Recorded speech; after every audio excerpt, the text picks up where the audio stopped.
এই বাংলাদেশটাকে দেশের মানুষের মানে স্বাধীনতা দিয়ে গেছে, অধিকার দিয়ে গেছে, দেশের মানুষের অধিকারটা দিয়ে গেছে। তো টাকা পয়সা তো আসলে দিতে পারি না। তো বললাম যে জিয়াউর রহমান সরকার, এরশাদ সরকার, বেগম খালেদা জিয়ার সরকার সবাই হচ্ছে তাদের বাপের টাকা এনে এই বাংলাদেশকে তারা চালিয়েছে। আর একমাত্র শেখ হাসিনা শুধু জনগণের টাকা নিয়ে এইগুলা করে। তারপরে হচ্ছে একদিনে সুতনা নিউজ কভার করেছে, একদিনে 100 ব্রিজ উদ্বোধন হয়েছে বাংলাদেশে, 100 ব্রিজ একদিনে। তো আগে তো শুধু মেট্রো রেলের কথা ভুলেই গেছি। মেট্রো রেল সবচেয়ে মজার ব্যাপার হচ্ছে কি, যখন মেট্রো রেলে উঠি অনেকে দেখি বলে এই স্বৈরাচারের ইয়েতে উঠলাম, ফ্যাসিস্টের মেট্রো রেলে উঠলাম, কি আর করব, বাধ্য হয়ে উঠলাম, একটু তাড়াতাড়ি যাইতে হবে তো তাই উঠলাম আর কি। মানে ধরেন আপনি হাইওয়ে এক্সপ্রেস দিয়ে মেট্রো রেলে যতবার উঠবেন ততবার ফ্যাসিবাদী শেখ হাসিনার মুন্ডু উদ্ধার করবেন, থুতু মারবেন, আবার আরামে, মানে ওই যে বৈশাখ হারাম ভাতা আরাম, বুঝছেন? উত্তরা থেকে আপনি মতিঝিল 20 মিনিটে যাবেন, এটা খুব আরাম। কিন্তু শেখ হাসিনা খুব খারাপ, খুব খারাপ। তো আসলে আরেকটা জিনিস বলি, আমি গতকালকে মেট্রো রেলে উঠতে যে দেখলাম যে মেট্রো রেল যখন হয়, উদ্বোধন হয়, তখন মেট্রো রেল মানে ওই তখন তো সেতুমন্ত্রী ছিল ওবায়দুল কাদের, তাকে বলেছিলেন যে শোনো, আমি একটা জিনিস চাই, মেয়েদের জন্য একটা মানে আলাদা একটা কম্পার্টমেন্টাল চাই। তো তখন সেটা কিন্তু হয়েছে।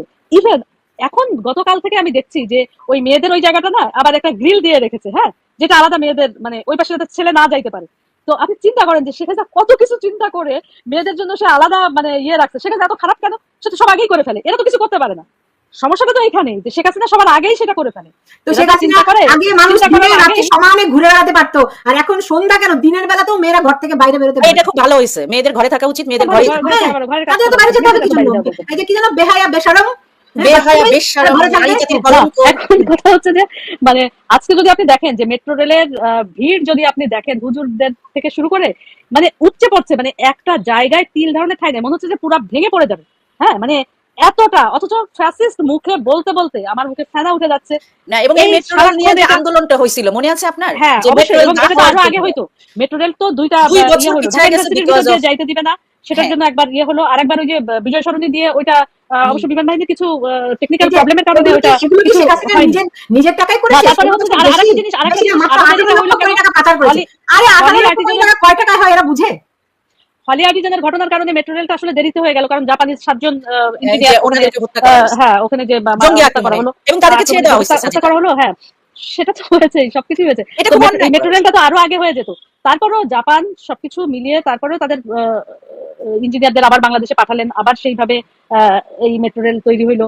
তো সুলতান আসলে সবচেয়ে মানে অবাক লাগে, আমি নিজে যখন মেট্রো রেলে উঠি, আমি যখন পৃথিবীর অনেক দেশে গেছি, মেট্রো রেলে উঠেছি, আমি কখনো ভাবিনি আসলে আমার বাংলাদেশে এই মেট্রো রেলে আমি উঠতে পারবো বা এই মেট্রো রেল হবে, এটা কিন্তু আসলে আমি ভাবিনি।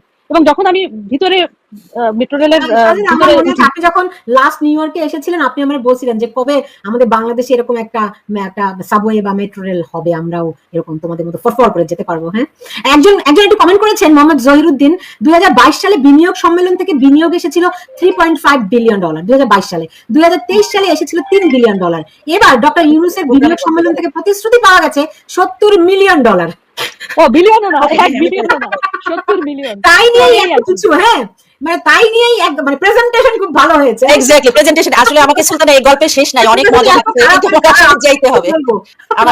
আমাদের বিষয়টা হচ্ছে যে আমরা এত মূর্খ, আমাদের কিছু নাই। আমরা তো দেখতেছি 3.5 বিলিয়ন, হ্যাঁ, আমরা দেখতেছি 3 বিলিয়ন আর 70 মিলিয়ন। সেটাই যে কথা আছে না, যে চকচক করিলে সোনা হয় না, তো এটা তো খালি চকচক। 70 মিলিয়ন তো সবটাই বেশি ভাই, এটা তো 70, ওটা হচ্ছে শুধু 3 5 আর বিলিয়নের যে পার্থক্যটা, সেটা তো আমাকে বুঝতে হবে যে আমি তো ওটা সমস্যা। একটা গল্প আছে না, ডাক্তারের ওষুধ, যদি আপনি ওষুধ খান, ডাক্তার দেখান, তাহলে 7 দিনে ভালো হয়ে যাবেন, আর যদি ডাক্তার না দেখান তাইলে হচ্ছে কি একসাথে ভালো হয়ে যাবেন।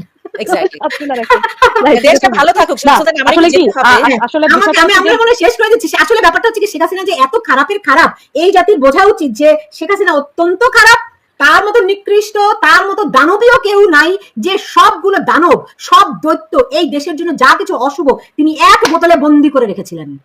এইটাই শেখ হাসিনার সবচেয়ে বড় অপরাধ হয়েছে। এক্স্যাক্টলি।